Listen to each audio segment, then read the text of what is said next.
جروس يودع الزمالك، رسالة قوية من جروس يرد بها على جمهور نادي الزمالك بعد توديعه لنادي الزمالك. جروس خلاص كده بره نادي الزمالك.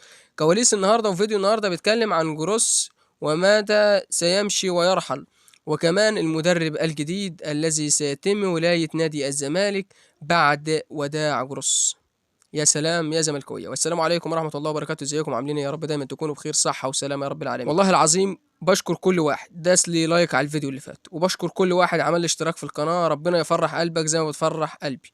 يلا بينا نكمل فيديو النهارده. فيديو النهارده اللي بيتكلم عن جروس يودع لاعبي الزمالك في التدريبات، وهذا رسالته الأخيرة. كشف مصدر بنادي الزمالك أن السويسري كريستيان جروس المدرب الفني للفريق الأبيض يودع اللاعبين في ميرانو اليوم الخميس قبل مواجهة بتروجيت المقرر لها يوم الأحد المقبل بالجولة الرابعة عشر من الدوري الممتاز. واحد يقول لي انت مع جروس انه يمشي ولا مع جروس انه يفضل؟ انا في فيديو سابق قلت لكم يا ريت جروس ده ما يكونش في نادي الزمالك. والله العظيم كنت عايز جروس ده يمشي من بدري بدري. بس المشكلة هنا بقى، المشكلة هنا انك هتلاعب النادي الاهلي كمان ماتش، يعني الماتش اللي جاي ماتش بوتريجيت، الماتش اللي بعده هتلاعب النادي الاهلي. طب مين يمسك مكان جروس؟ في حد اجنبي مرشح وهقول لكم هو مين دلوقتي في الفيديو، بس انا ما كنتش عايز حد اجنبي. يا عم مسك واحد مصري مكان كريستيان جروس، يكون فاهم التشكيله وفاهم اللعيبه اللي بتلعب واللعيبه الوحشه، لان ده هيكون متابع، غير الاجنبي اللي محتاج 10 15 ماتش عشان يبدا يفهم كل لعيب ومين اللعيب الكويس والمتميز اللي ينفع يلعب بيه واللعيب اللي ما ينفعش ينزله في ماتش زي ده. لكن اللي جاي اجنبي هياخد على عينه من النادي الاهلي، خصوصا الاهلي عامل صفقات ومتدلع ولعيبه ثابته واداره ثابته وفلوس كويسه واللعيبه نفسيتها مرتاحه. بس انا عندي حته بقى، نزل لي حد مصري يمرن اللعيبه، يكون كويس معانا، يكون فاهم ايه اللي هيحصل ومين اللعيبه اللي ينفع تنزل. هو ده اللي كان ينفع. لكن جروس احسن انه مشي. والله العظيم انا اكتر واحد فرحان ان كريستيان جروس ساب نادي الزمالك. والله لا كان بيفهم في تشكيله ولا غيره. بس يا ريته كان كمل معانا كمان الماتشين دول، ماتش بوترجيت وماتش النادي الاهلي، كنا عرفنا نستفاد منه وبعد كده يمشي مش مشكله. لكن هنا المشكله انك تجيب واحد اجنبي لسه بيتمرن يلاعب النادي الاهلي، ما يعرفش فين مخاطر النادي الاهلي، ما يعرفش مين اللعيبه اللي بتعرف تلعب في النادي الاهلي، يبدا يحطنا احنا في مشكله وفي مأزق ونخسر. وخلي بالكم مباراه النادي الاهلي دي لو خسرناها الدوري بح، افريقيا ما هنروحش افريقيا. بس انا عندي كمان احساس كده ان كل ما اللعيبه او كل ما الجمهور بيبدا يروج ان النادي الاهلي هيكسب نادي الزمالك، بيحصل العكس، والنادي الزمالك بيحصل العكس. ولما نادي الزمالك بيقول عليه ان هو هيكسب النادي الاهلي برضه بيحصل العكس والنادي الاهلي هو اللي بيكسب.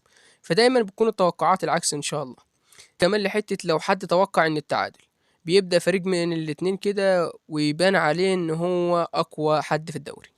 كل الدعم لجمهور نادي الزمالك، كل الدعم لفريق نادي الزمالك ولاعيبته الكبار، اللعيبه الرجاله اللي مش ممكن يخذلوا جمهورهم ابدا. بخصوص بقى المدرب كريستيان جروس ورحيله عن نادي الزمالك، كام اسم مرشحين كده امام نادي الزمالك. كل الاسامي المرشحه دي ان شاء الله تكون لنادي الزمالك دافع كبير جدا. اذا كان حد اجنبي او حد مصري، طبعا عارفين ان الزمالك بيتحارب من كل الاماكن، وان الزمالك ان شاء الله هيقوم ويرجع تاني احسن من الاول بكتير. لعبته سواء بقاء اللعيبه او في لعيبه هتمشي او في لعيبه جايه او في لعيبه خلاص كده، كل ده هيكون تحت ضغوطات لنادي الزمالك. تعالوا بقى نشوف مين المدرب الجديد والمرشح بقوة واللي خلاص يعتبر كده هيكون في مصر قريب جدا، ويكون في نادي الزمالك ويتولى نادي الزمالك، واحتمال كبير يلعب ماتش النادي الأهلي. تفاصيل عقد بيسور مع نادي الزمالك. أنهى مسؤولي نادي الزمالك الاتفاق مع البرتغالي جوميز بيسور لتولي القيادة الفنية خلاف السويسري كريستيان جروس، وذلك ودع اللاعبين خلال تمرين اليوم زي ما حكينا طبعا. وأرسل مسؤولي نادي الزمالك التعاقد إلى بيسورة إلكترونيا وهو موافق عليها المدرب البرتغالي، حيث يتولى القيادة الفنية للزمالك لمدة موسم ونصف، مع وجود شروط جزائية في العقد 3 شهور يصل المرتب إلى $1000. ومن المقرر أن يوقع بيسور على العقد فوري إلى وصوله إلى القاهرة مساء اليوم إن شاء الله. خلاص كده الزمالك استقرت على البرتغالي بيسيريو، معلش كنت بقول عليه بيسور افتكرته بيسور وهو طلع بيسيريو. بيسيريو غير بيسيريو، كلها أسامي وخلاص. المهم اللي يجي فيه نادي الزمالك، ويا رب يكون نادي الزمالك مستفاد استفادة قوية. ويا رب نسمع خبر ان زيزو خلاص مضى لنادي الزمالك، عشان الاخبار اللي طالعة كده زيزو خلاص رايح النادي الاهلي. كل الخوف بقى ان زيزو يروح نادي الاهلي. والله ما بقناش باكين على حد، بس بلاش كله كده، بلاش الفريق يقع للدرجة دي بعد ما كان نادي الزمالك في حتة كويسة. نادي الزمالك اللي لعب قصاد النادي الاهلي في السوبر الافريقي وكان ند بند وخد منهم السوبر الافريقي. نادي الزمالك اللي لعب السوبر المصري وكان على ضربة جزاء واحدة لو حطها شيكابالا كان الزمالك فاز. بكل الدعم لفريق نادي الزمالك. المباراة الجاية نادي الزمالك نادي قوي، نادي عظيم، مش محتاج حد، مش محتاج حد ان هو يلعب معاه او حد يديله دافع. كل الدعم للعيبة وكل الدعم للجهاز الفني الجديد، وداعا كريستيان جروس.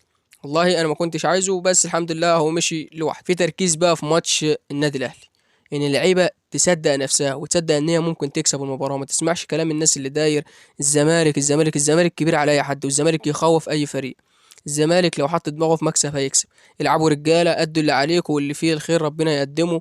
كل الدعم للعيبه الكبار والجمهور اللي مساند نادي الزمالك دايما، سواء الزمالك فايز او ما فاز. طبعا نادي الزمالك وراه جمهور بيستحمل وجمهور عظيم جدا. ولحد هنا يكون وصلنا لنهاية الفيديو. ما تنساش تعمل اشتراك وتفعل زر الجرس وتعمل لي لايك للفيديو ده. عايزين نوصل 1000 مشترك يا أحلى زملكاويه في الدنيا. ولحد هنا يكون وصلت لنهاية الفيديو. السلام عليكم ورحمة الله وبركاته.